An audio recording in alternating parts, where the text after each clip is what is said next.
All right, so without further ado, let me go ahead and introduce myself and get on with today's Library Live workshop on MLA citation. I'm Leti Terrones, a librarian here at Cal State Los Angeles. And like I was sharing earlier, right before we recorded, I really appreciate you all being here for the MLA workshop, even though it might not be as popular as the APA workshop. It's still a very important citational format or style that is used in the humanities, in the arts, in the letter, like sort of disciplines that are called arts and letters. So if you are working in theater, if you're working in the visual arts or performing arts, or if you're in an English major, this really is your citational style. That's kind of your home, okay? So let me go ahead and share the slides for today. You should be able to access these right now. I recommend that you text yourself the link to the slides, or maybe you can also, I don't know, bookmark them or something, because I have embedded in the slides a lot of useful links. So for instance, the stuff we're going to cover today, you might not remember it, you know, tomorrow or something like that. No problem. You have the information in these slides. All right, so let me go ahead and share my screen. Okay, and I'm working with the monitor, so I'm kind of learning how to use my monitor. So give me a sec, okay? All right. All right, let me know. Can you see my slides right now? Okay, perfect. I also wanted to say, since we're a small bunch today, please feel free to add your questions, and you can unmic, or you could type in your questions into the chat. Okay. So let me go ahead and begin. So hold on one second. All right, let me go ahead and begin. So MLA, what we're going to cover today, we're going to do 4 things. I'm going to talk a little bit about formatting basics, and I'm going to give you the go-to page where you can find the detailed information. Remember, I'm really just going to provide a gloss on the MLA format today. But the links that you have, which are tied to this slide presentation, will give you all of the detailed information. So in a second, I will reshare the link, or actually, if somebody already has the link, if you don't mind dropping the link to the slideshow into the chat for the newcomers. Actually, I found it. There it is. Okay, same thing. When we cover citing scholarly sources, I'm going to really just kind of, again, move pretty rapidly through some of the more frequently cited types of scholarly sources. I'm going to have a little practice kind of run for you to check it out, to see if you can cite a journal article in MLA format. And then I'm going to close with just a very quick, brief discussion about narrative and parenthetical citations in MLA. Keep in mind that research and writing really go together. They're kind of one side of the same coin, one side of the same tortilla. I was eating tortillas last night. So when you're writing, you also have to think about like the parenthetical citation or the narrative citation, the paraphrasing. All of that really is kind of an art that the more that you write, the better you will get at. Okay. So just today is really kind of a brief overview. All right, so why is it called MLA? The reason why it's called MLA is because it comes from the Modern Language Association. And this is a citational style that's really used in the humanities, arts, literature, visual studies, theater, anything that's related to arts and humanities. This is really the standard style. And it standardizes how we write in-text citations and also the works cited or the bibliographical references that you'll find at the end of your paper. MLA is important because it gives your scholarly evidence to back up any thesis or argument you're trying to make. It helps you synthesize information, especially as you're paraphrasing and you kind of have to put the ideas in your own words. And it also helps people like me, your readers, to find the resources that you're citing. And so later, when we get into this idea of the container, which I'm going to explain in part 2, you're going to see how when you look at like a piece of art or something like that, it's important to know like some of the details that you won't necessarily see in APA show up in MLA. All right, then we're gonna, let's just go ahead and dive into some formatting basics. And I'm working from the newest edition of the MLA Handbook, which is the 9th edition. A lot of stuff is the same, but there's just some minor teeny tiny tweaks. And so I'm gonna show you the page that has the updated information. It's the MLA Style Blog that is a definite go-to for mine. So when you're formatting your paper, one of the most important things to keep in mind is that everything is double spaced throughout, even your quotations. You want 1-inch margins around your paper, except for up here in the heading, that's going to have your last name, followed by, the page number, followed by space, followed by a page number. And this header is going to have a 1/2 inch from the top. And you can set that up in your headings formatting on your Microsoft Word paper. All right, and then the handbook, which at the end will show you how to find at the library website, if our library website is working, because it was down earlier today. I could show you where to get the newest handbook. All right, what I like to do a lot is I like to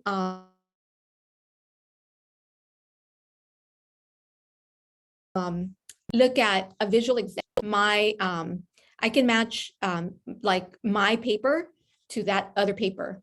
So for instance, this is the way that you would format your name. Keep in mind that the title is centered and you don't need to do anything with it. You don't need to bold it or italicize it in any way. All right, so let's take a look at the works cited page. So after you write your paper, the next thing that you need to worry about in terms of formatting is your works cited. So it's going to follow the same kind of logic in terms of the double space.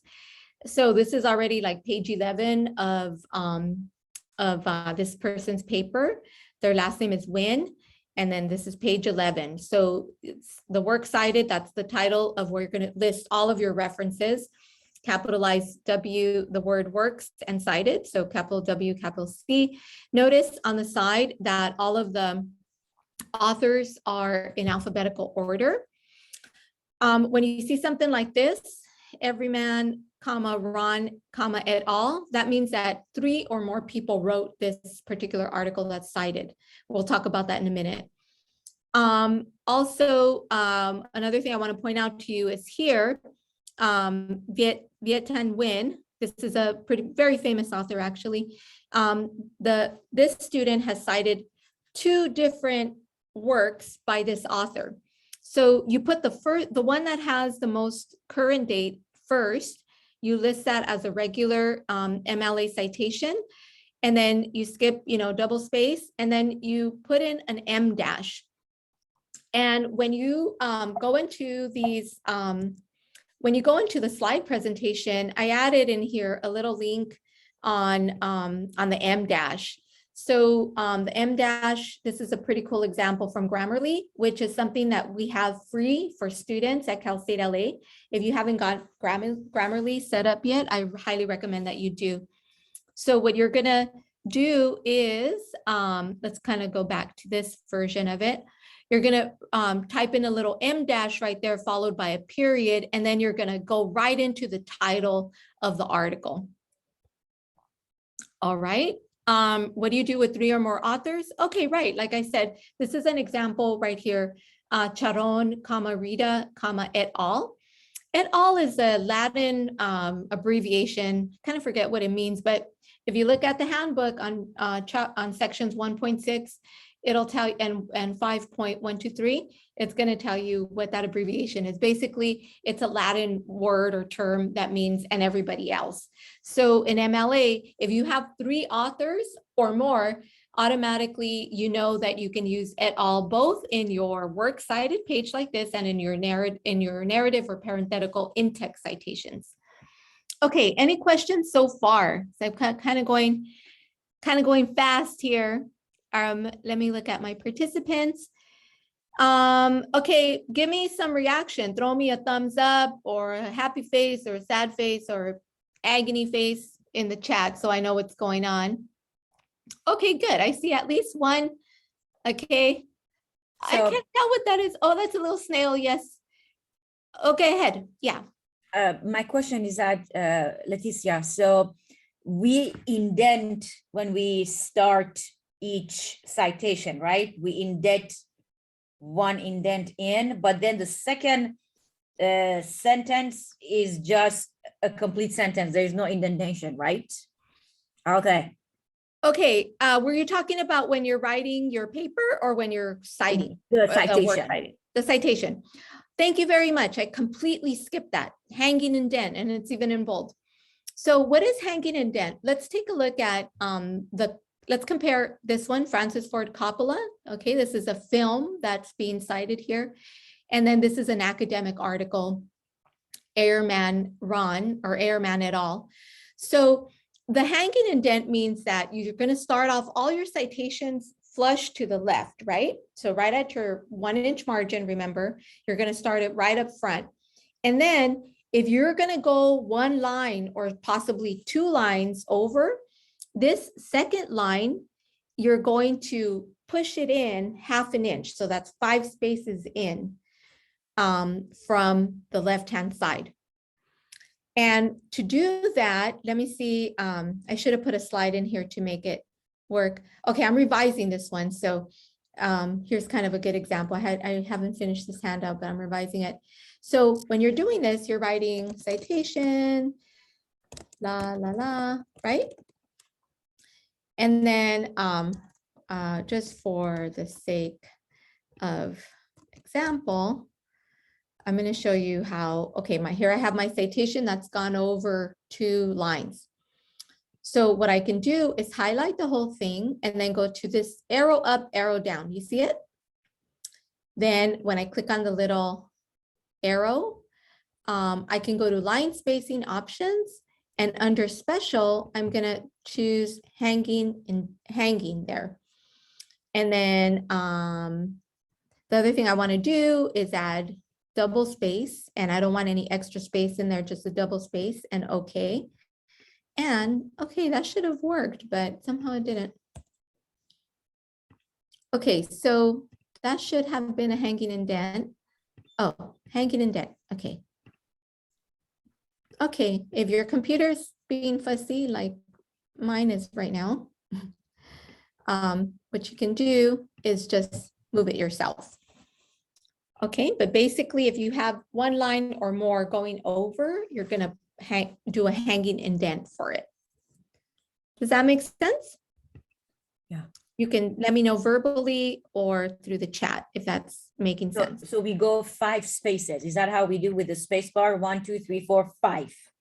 I would actually use the hanging indent feature. Okay. In the arrow up, arrow down, and then make sure that it's 1/2 inch from the left margin. Okay. And the reason why I say that is because sometimes when you're pressing just the space bar, the formatting, it gets a little tweaked. Okay, Gotcha. So you don't want these hanging indents to be crooked. Some are 1 over and other ones like that. You probably will get marked down for that. Yes, I did. Okay, you did, yeah. So, so again, I want to reiterate the importance of just practicing, because when you practice, then it becomes like driving. You kind of just know what to do. But the first time around, you want to be very careful. And that's why I highly recommend not to use those plug-in bibliography builders, because you're actually not really learning the logic. So speaking of the logic, MLA has this idea of the container. You've probably seen these little dolls where there's like a big doll and then a little doll in there. And then inside that little doll, there's another little Babushka doll, dolls. right? Okay, think of it like that. So the idea of the container is that when the source is being documented, forms part of a larger whole, the larger whole can be thought of as a container that holds that source.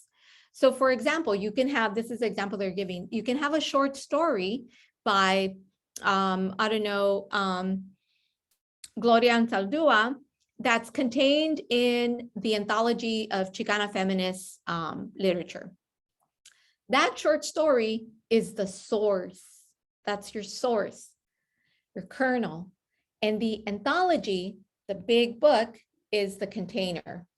So when you're writing an MLA citation, it's important to try to find as many of these items as you can. Author, the title source, this is your source.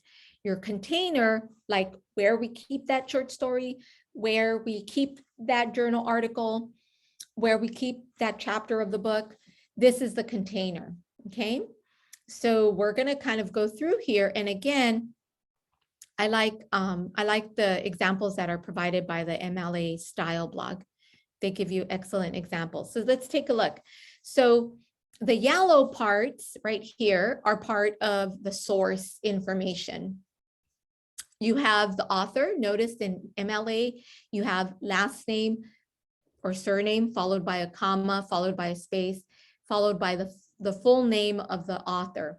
If this person, Anne, had a middle name like Annie Lynn, you would put Lynn as well, followed by a period. Then you have a space in between, and then you have quotation marks. I want to make a little note, minor note, but I think it's kind of important. Sometimes when you're copying and pasting from the internet citations, your quotation marks like this will have little hooks, kind of like right here, you see the example. That's the right way to do it. But when you're copying and pasting, sometimes those quote marks, they're like lines. And we'll see from a copy and paste that I did actually. So I've been told that a lot of professors kind of look at those, whether the quote is like, has a little curl to it, or if it's the line to kind of have an idea of, okay, did this student just kind of copy something from the web rather than actually compile the citation? All right, keep that in mind. I was actually corrected once about that and I never forgot it. Next thing, okay. Now we have the title of the source, right? This is that journal article. So notice that the title, you're gonna capitalize the big words, right? Like all of the words. If you have or a smaller word in there, you get disconnected. You freeze when you. Okay, am I back? You're back now. You're back now, and we were in capitalizing the title. Got it. If you have a little word like this, a preposition or another, like an article, like the in the middle here, you don't need to capitalize it. This is followed by what's called a colon that indicates this is the primary title, and then this is the subtitle. All right, so notice how everything is italicized there. I'm sorry, is capitalized there, followed by period, quote with the curls. Then this part, the Georgia Review, that's the journal article. I mean, that's the name of the journal where this article by Goldman is in. And it's inside the journal, the Georgia Review. So that goes italicized, followed by a comma in regular, just regular print, not italics, followed by a space, followed by VOL period. That means this is the volume of the journal that it's in, number 64, or volume 64, followed by a comma, space, followed by the letters NO, and then period, meaning number. And then you have the issue number there, or sorry, the issue number followed by the comma. Then you have the date information. This is published in the spring issue of 2010, followed by a comma, and then the PP period, that's the page range, and it all ends with a period. So let me pull an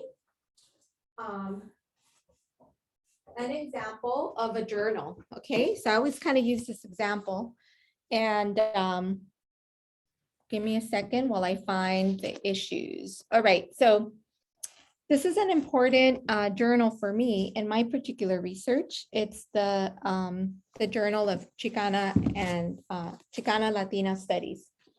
And this academic journal, it's a peer-reviewed journal. It's the Journal of Mujeres Activas en Letras y Cambio Social. They publish 2 of these every year, one in the fall and one in the spring.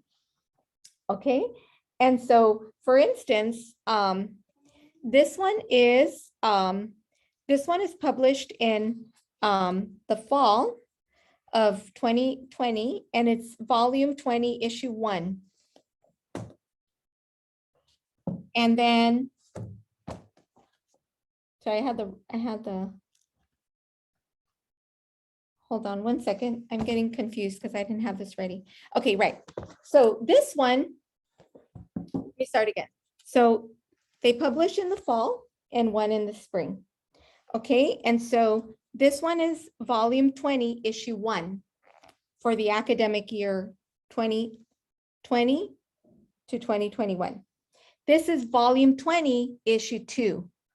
Okay, so that's why it's important to, if it's provided for you, to indicate whether it was published in the spring. Some journals will also publish in the summer, and some will publish, I guess, like in the fall, winter. They'll publish in the winter too. Typically, academic journals will either publish 4 journals a year, 4 numbers a year, or they will do 2. Okay, so sorry it took a long time with that one. All right, so here are some examples for how to cite a book. I want you to kind of look at the difference between the first one, where you have just a basic book called Wolf Hall, and then the second book, a very famous piece of literature called Beowulf, and it's translated in this particular version. It's also got some editing by Sarah Anderson, and it's published by Pearson, the journal, in 2004. What's the big difference between between this one and the second one? And you can let me know in the chat, or you can let me know if you can just unmic and let me know. Well, obviously the book by the one author is more precise because it has the author's Mantel Hillary. It starts with the author, but the unknown author, it just has the title of the book, and then someone who translated the book and someone who, I suppose, edited the translation. Mm-hmm. And yep. An edited book. So, okay, let's not look at the edited book yet. Let's just kind of look at the book without an author.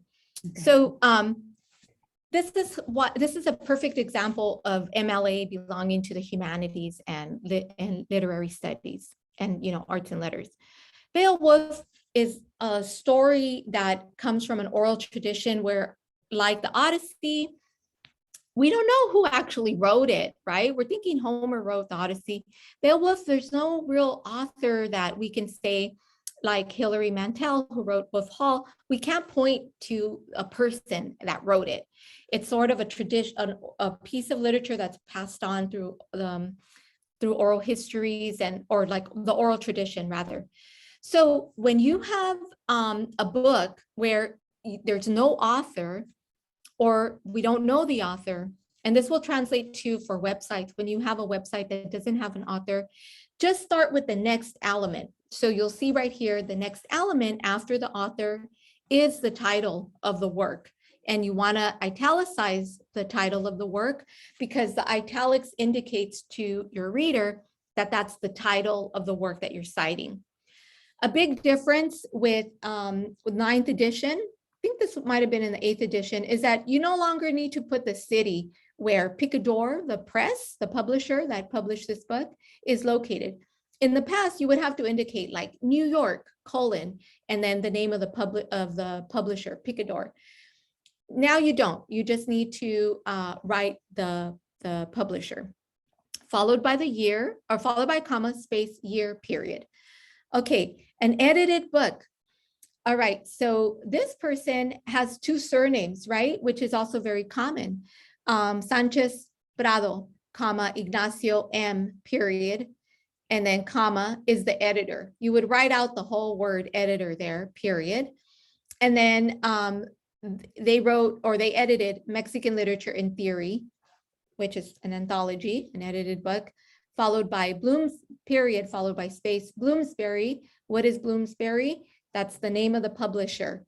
All right, so there's some important, like big publishers like Random, oh, now I'm forgetting it, Penguin Random House, Bloomsbury, Pearson, right? There's a lot of very big publishers, followed by a comma, space, and then the year. All right, so let's take a look at an ebook, since a lot of us are working with ebooks. You want to keep the same elements of the source and the container, right? The author's title of the book, editors, if any, the publisher, followed by a comma, then the publication date. The big difference with an ebook is that you have to tell your reader the second container, the secondary container. That means the database in which this book, this edited book, is contained in. So right there, database also has an italics because that's the name of the database. Then if you would write there the permanent link, the stable link, or the URL. So let's take a look at this example. This example, I didn't do a hanging indent. So just use your imagination and pretend there's a hanging indent. And so here we have a very famous poet, actually my favorite poet, Langston Hughes, right? Hughes, comma, Langston, period, followed by a space, followed by letters from Langston, colon, from the Harlem Renaissance to the Red Scare and beyond. That's the title of the edited book or the ebook, comma. This book was edited by Evelyn Louise Crawford. Notice that you don't need to flip the names in backwards order, like surname, then first name, and Mary Louise Patterson. That's another kind of distinction between ALA and MLA, is that like for instance, in MLA, we write the whole name out. This is published by the University of California Press, followed by a comma. The book was published in 2016, followed by a period. Where did I get this book? Well, I went online to my library catalog and I found it in our EBSCOhost academic ebook collection. It's listed there, and that's the URL that I got it from. Okay, I said a lot of things. Any questions so far? Throw me a thumbs up or reaction to let me know how you're doing. Okay, Magdali, do you want to go ahead and I have one question. So the difference between books and article is that only books are italicized. Is that right? Okay, good question. And you're anticipating the next one. So here on this slide, you're going to see a picture of a variety of online works. I want you to put your eyes to the bottom example, a journal article in a database. So what's italicized here? In the bottom one, this example at the bottom. There's two things that are italicized. The journal name, not the title, and the JSTOR, the database. Oh, I can't hear you anymore. Am I still? You say that again. Frozen again. Sure. Okay. Sorry. The Georgia Review, which is the publisher, I would say, and the database, JSTOR. Excellent. So the Georgia Review is the publisher because they're the journal, right? The academic journal. Okay, they're like sort of what Malk's Chicana Latina Studies Journal would be. It's Georgia Review. And inside this journal, you'll see that, you know, inside the Georgia Review, there's articles, right? Very similar to this example, where in this journal, there's a number of articles by different authors. So the author who wrote that article is Annie Goldman, right? And we know it's Annie Goldman. We can see the author's name here. Notice surname, comma, space, first name, followed by a period. And the title of Annie Goldman's essay is Questions of Transport, Reading Primo Levi's Reading Dante, followed by a period and then a close quote that indicates that that's the title of the article. We also want to italicize JSTOR because that's our secondary container. So the container is the what goes italicized. And sometimes, like, you know, MLA uses this metaphor of the container, but sometimes it's confusing to me. So what I do, I just memorize it. Or what I do is I go to this link down here. For instance, the MLA style bibliography. I'm sorry, the MLA style blog. Why? Because it gives me the examples here, and then it gives me more detail. Like, what do I do with, how do I cite a blog post or a database, right? And so here, you have to kind of look through the examples in here to figure out which one you want to click on. Let me show you the one for,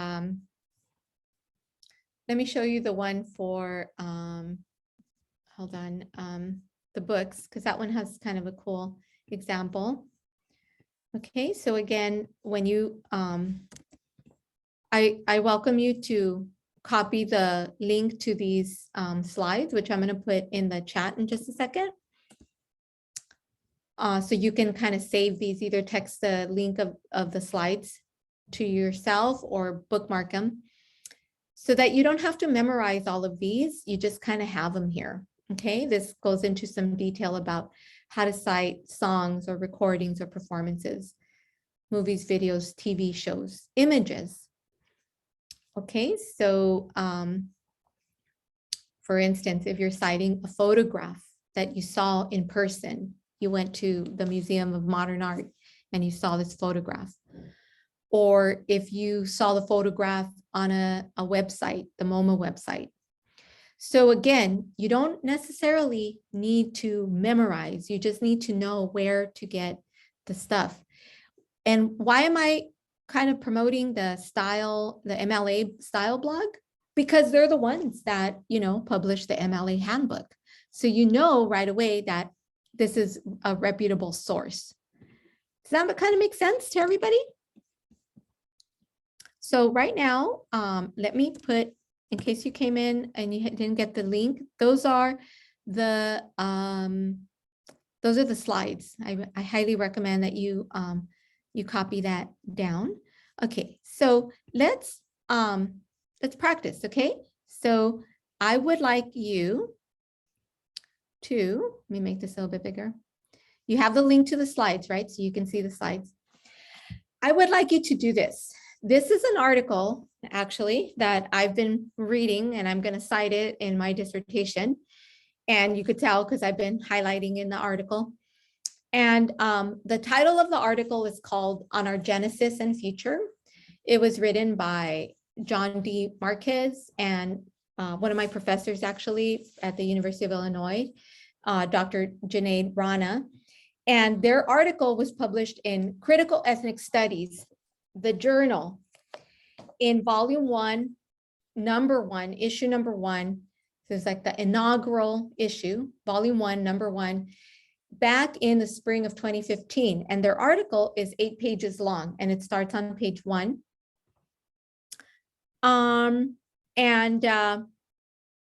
There's a stable URL here. And it also is giving you some more information, like who publishes this journal, which you're going to see is not actually necessary in an MLA citation for a journal article. And then I access this article through JSTOR. And down here, I have my an example of what a journal. I didn't give you this one because you're going to try to do this one yourself. But I'm going to give you an example, or I give you an example of another article that's important to my research. and it's got a mistake. I don't know if you can spot the mistake. This article was written by Stephen Best, actually one of my old professors long ago when I was doing my undergrad degree in English at UC Berkeley. Dr. Best still teaches at UC Berkeley. And he wrote this article with another scholar, Sadia Hartman. And their article is titled Fugitive Justice. It's published in the journal called Representations, pardon. And it was in volume 92, issue number one, back in the fall of 2005. It's 15 pages long. And I got this article from JSTOR, and that's the stable link for this article. Meaning if you click on that stable link, it'll take you to that article. Can anybody spot the mistake in here? What am I missing? I keep saying I have free gifts to give. I don't actually, but I'm thinking maybe I'm going to start coming up with some free gifts to give when I do these, because I often say anybody who gets answered gets a free gift. What's wrong with this one?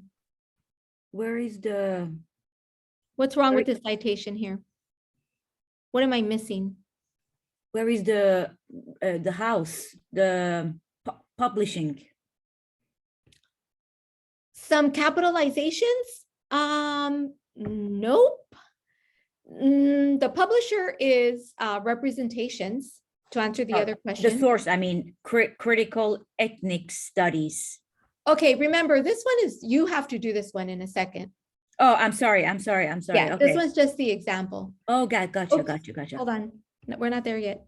Okay. It's this part, right? Oh, I keep pressing the same thing.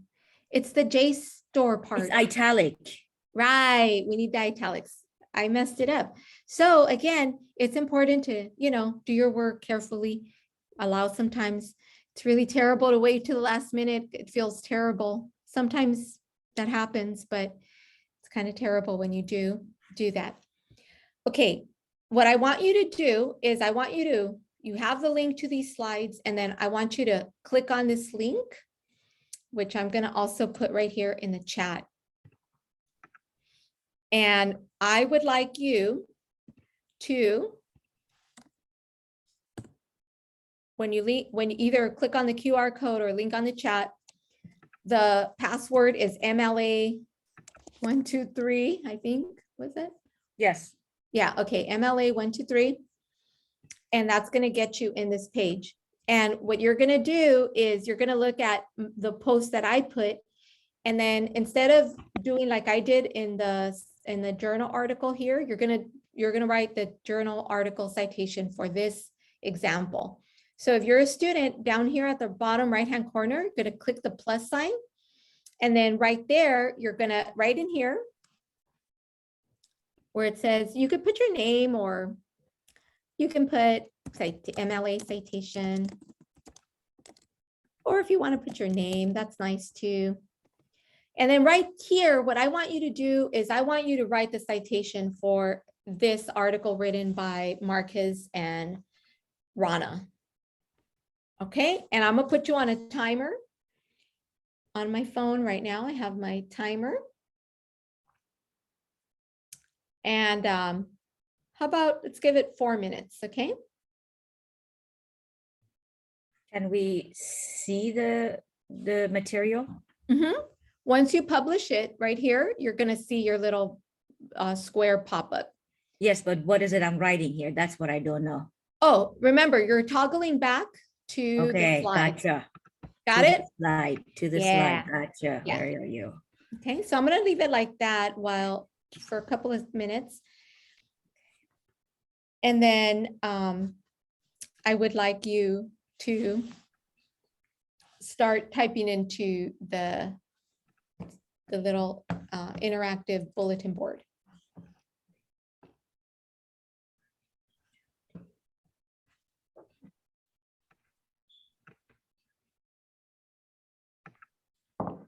I only see 2 people in the interactive bulletin board. Nobody else is participating?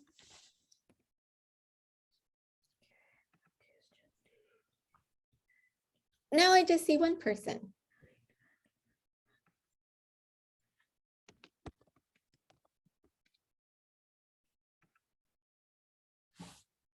And if you have any questions, you can also just unmute, or you can send me a chat.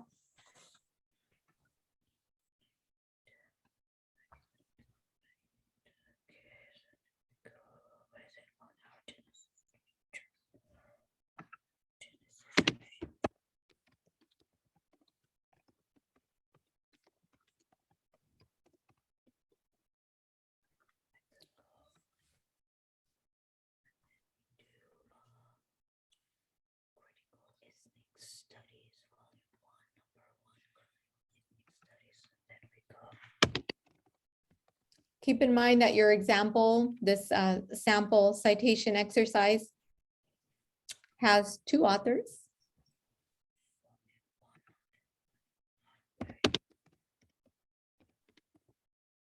It's got a title, right? On our Genesis and Future, that's the title of the article. It's published in the journal that's called Critical Ethnic Studies, Volume 1, Number 1, Spring 2015, and it runs from page 1 to page 8.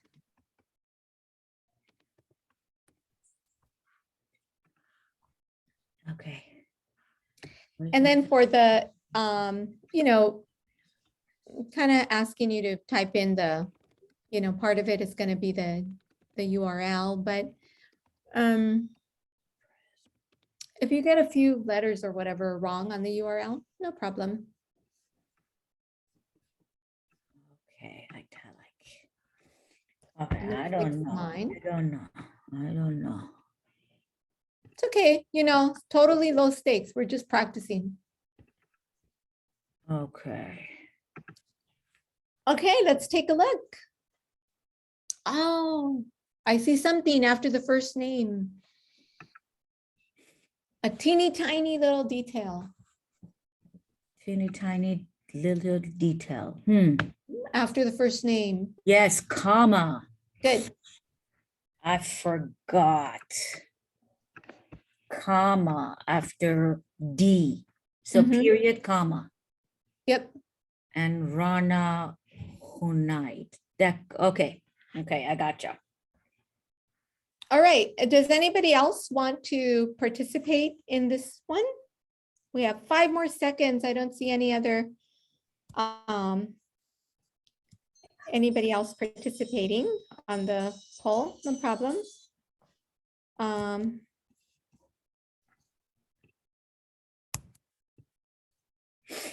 So let me, No, right here in the. say that again. You went out a little bit. I couldn't really hear you. Oh, I don't know how to write here in the box. Okay, let me show you how. So right here, you see this little pink plus sign? That's on the blue screen? Yes. Okay, click right there. That's going to open a box for you. And then right here where it says write something at the bottom, that's where Here? you're going to I have type to write. citation. I have to write my name. If you want to, you could put your name up here in subject. Not necessary, but if you wanted to, you could. And then right here, this is the important part. I want you to, you know, if you want to practice writing a citation, you could do it there. And then once you're finished, you would click on publish and then it pops up here like Maggie's. But I can write nothing. Why? Oh, not sure why. Do you see this little pink button? Did you click on it? The what? I need to click what? This little pink button right here, Maria.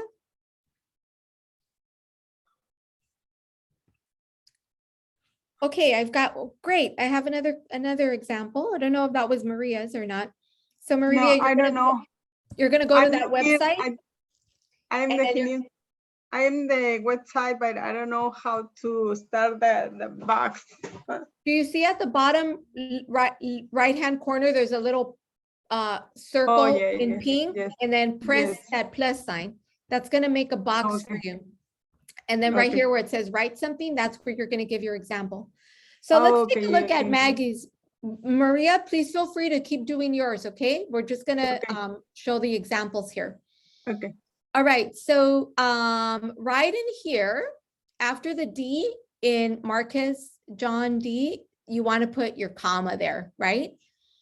And then this one would be Junaid Rana, because its first name is Junaid, last name is Rana, followed by a period, then you have a space, okay, on our Genesis and future, that looks great. Right here, it's not really necessary to put the University of Minnesota Press. What is important is to put this, because that's the name of the journal. The name of the journal would be followed by a comma, and I think if I look carefully at that, that's a period, it is. Also volume, that needs to be lowercase. 1 period or 1 comma, number that is lowercase, followed by space, period, space, 1 comma, spring, that needs to be lowercase, 2015, PP, period, space, 1 through 8, period. Thank you, Maggie, for showing us this, because I think it provides an example of like a lot of little teeny tiny details that once you're writing your papers and kind of, you know, you're on your last draft of the paper, it's important to note those little teeny tiny details. I have heard that professors can be kind of strict with those. Let's take a look at this example. We got, we're missing again the comma right there, right? Junaid, that's the first name, last name. This, our Genesis, that should be capitalized. Future, lowercase, that's fine.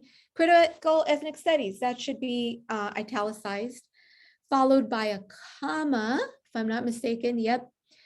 Volume number, that's followed by a comma. Right here should be a comma. Number 1, that should also be followed by a comma. I'm sorry, by a period, you're right. Oh, wait a minute, nope, by a comma, then spring 2005, and then end it all with a period. Let's take a look at this one here by Cynthia. Thank you, Cynthia. All right, this looks great. Cynthia, one teeny tiny thing, couple of two teeny tiny things. After the D in John D, comma, critical ethnic studies should be italicized. JSTOR, italicized. So what's the point of all these like tiny details? Well, one of the points is that what I want to say, what I said earlier about practicing. The more that you practice, the more that, oh, okay, sorry, Cynthia, there was a problem with the Padlet trying to italicize it. Got it, okay, but you already knew, right, that would be italicized. Excellent, thank you, Cynthia.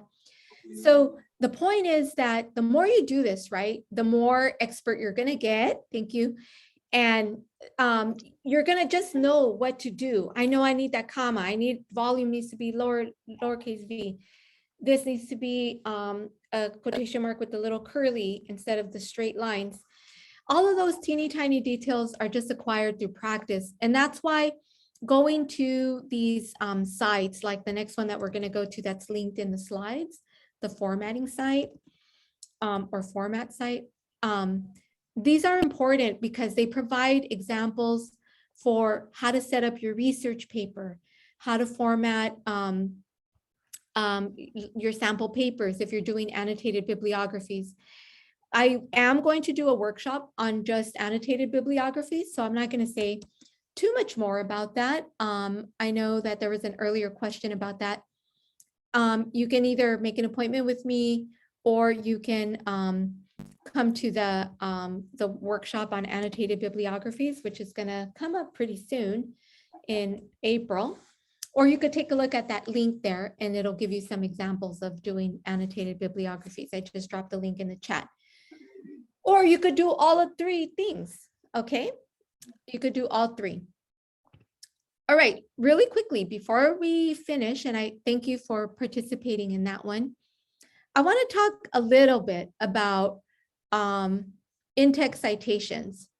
So one of the things that APA and MLA have in common is that they both work with InText citations. And the idea is that you match your InText citation to the list of references at the end of the paper. They need to be in conversation so that when your professor is reading your paper, oh, I see they cited Stephen Best here. I wonder if I want to read that article. So then they go to the works cited and they find Best's article on surface reading, Best and Marcus's article on surface reading. Oh, they cited this book. And I am not familiar with this particular book, so I want to go find it. I'm going to look at the citation and the work cited. So your InText citation and your work cited need to be in conversation with each other. And there's generally two styles, right? There's really just two styles of writing an InText citation. There's the first style that's called narrative or citation and prose style, where you simply put the name of the author as part of your prose, as part of the sentence. You don't need to put the year here like you would in APA. So in this one, it's the exact same, work that they're citing, except in this one, you don't talk about the author or you don't include the author's name in your actual sentence. You just add it to the end. All right, so at least one researcher has broken new ground on the subject. That's something that they pulled or have paraphrased from Barron. And so both of these two citations, citation in prose and parenthetical citation, would be represented in the same way at the end in the works cited. And let's take a look at this citation. Last name followed by a comma, first name followed by initial period. We have the title, right? The title looks right.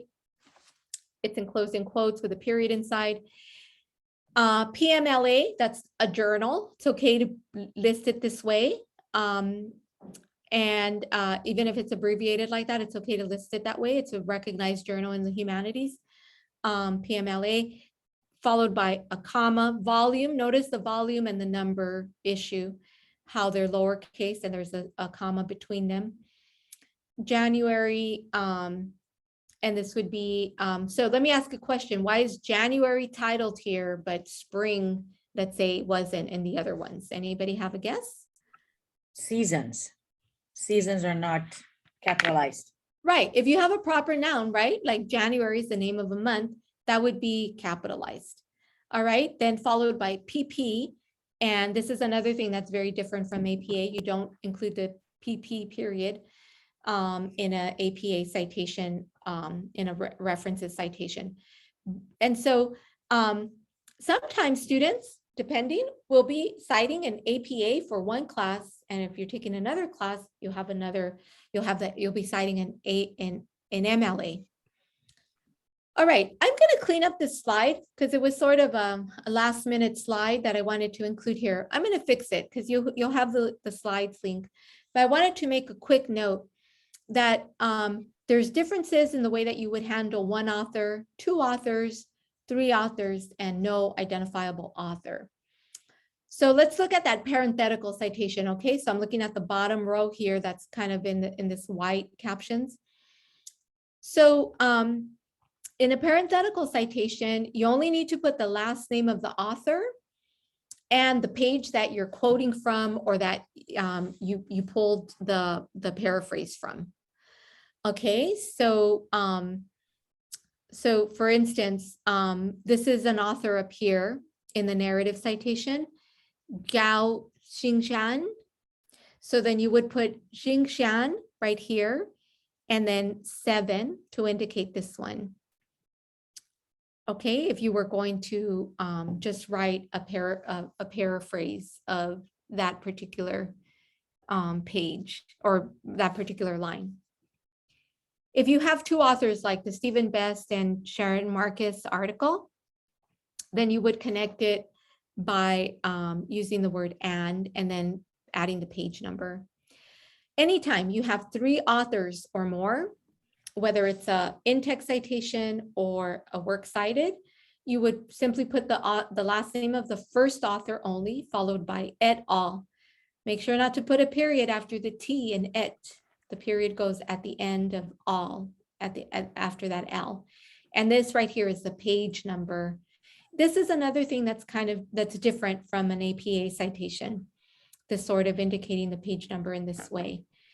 If you are working with a citation that maybe, it's a web article and you don't have the author, then simply go to the next element, okay? And again, you see right here, these little quotation marks, how they're like straight spikes. Make sure to make them curly in your paper, because that's kind of one of the indicators that you've copied and pasted a citation. So at this point, I think I want to, okay, let me show one last slide. And we're over a couple of minutes, but I'm gonna just finish these so you can kind of see if you're welcome.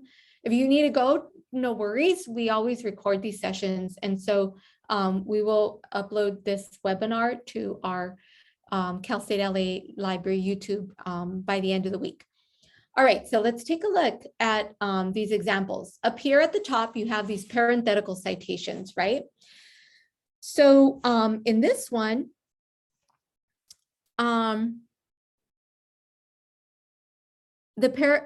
parentheticals, or actually we have a quote. I don't know why it says parenthetical there. So we have this author, according to Naomi Barron, comma, reading is, and then this is the quote that the student is pulling from the paper, is just half of literacy, period. The other half is writing. You don't period a period here when you're quoting. What you do is you close it, right, with a quote, close quote, quotation marks, followed by a parentheses, the page number, close it with a parentheses, period. The author or title can also appear alongside the page number or other location markers in a parentheses. Okay, so the reason why they didn't put the author's name here in the page with the page number is because they've already indicated the author. All right, so what about this one?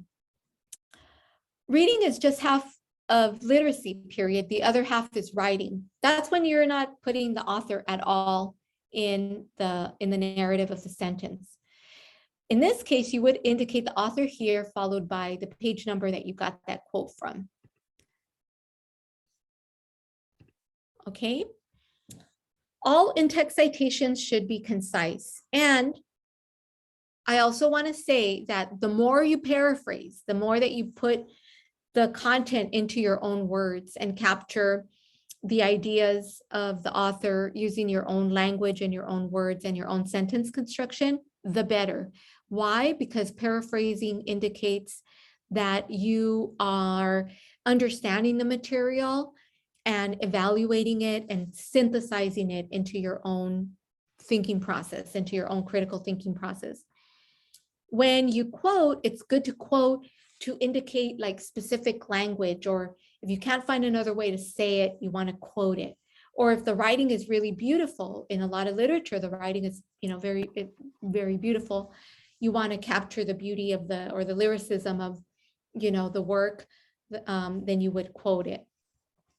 Okay, so let's take a look at the correct and incorrect. All right, so why is the citation incorrect on the top one?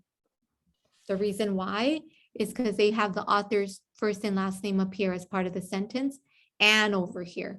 Okay, that's kind of redundant. You don't need that. The way you would write it would be here.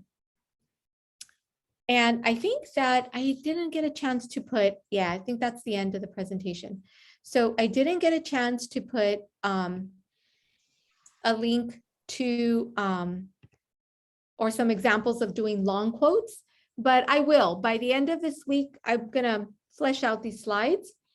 The last thing I want to do is I want to tell you my name again. I'm a librarian and my name is Leti Terrones, and you're welcome to make an appointment with me using that email. You could take a picture of the chat that has my email. If you happen to be on campus, I'm on campus too. And my office is Library North, 2nd floor, room 2015.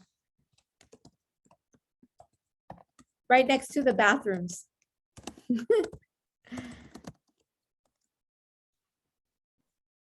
Or the elevator, right next, I'm right next to the elevator too, but I'm close to the bathrooms. Okay, so you're always welcome to pop by. If my door is closed, you could just knock, okay? I have a little window. You can see if there's some light in here. There's light in here, even if it's sort of dim light the way it is right now. That means I'm here. All right, everybody. So I think Okay. with that, we Thank can you go so ahead and much. close. Oh, you're so welcome. Yeah, you're so welcome, Annie, Cynthia, Maria, Magdali. Thank you, Leticia. Thank Kelsey. you. You're welcome. And good luck with all of your papers. Oof. I'll Don't have to save come it over for annotated bibliography and so many other stuff. We have a workshop coming up for the annotated bibliography. Keep an eye out on your emails. I sure will. Yeah, definitely. Okay. And the next Thank you time very I do much. Yes. those emails, I'm going to send the flyer as well that has Okay. all of the dates. Because Fantastic. we have a few more. We have one on avoiding plagiarism, understanding and Yeah. avoiding plagiarism. We have Okay. another one with that collaborating with the Writing Center on Okay. how to read critically in college. Okay. And then we have another one on writing annotated bibliographies and Yeah. literature reviews. Okay. So those are going to be these sort of 1 hour long webinars. Yeah, I would definitely need it. I'm writing my MFA cumulative project and a MA thesis project. Excellent. Okay, don't forget Okay. if you're writing thesis as well, there's always the Graduate Research Center. Yes. And then if you're interested, email me right now and tell me, Leti, can you send me the Graduate Resource Center info about writing? Okay, Yes. so Grad Resource Center has a lot of writing support. Yes, I sure will do that, except I have to go to class now. Okay. All right. Bye, everyone. Okay, bye, everybody. I'll stick Bye. around and ask if there's any questions, but you're welcome to leave too. Thank you for staying so long. All right, thank you. Cynthia, did you have a question? No, I'm okay. Thank you very much. Thank you so much, Cynthia, for being here and for doing the practice run and for letting me know about that. I didn't realize that it didn't let you. I don't know how to do that because I never use italics and Padlet. Yeah, I don't know. I think it might just be a Padlet thing, but you do know, like on your Microsoft Word or your Google documents, you can do. Yeah, I did it in Word and I copy and paste, but I guess I didn't transfer and Padlet the way I did it.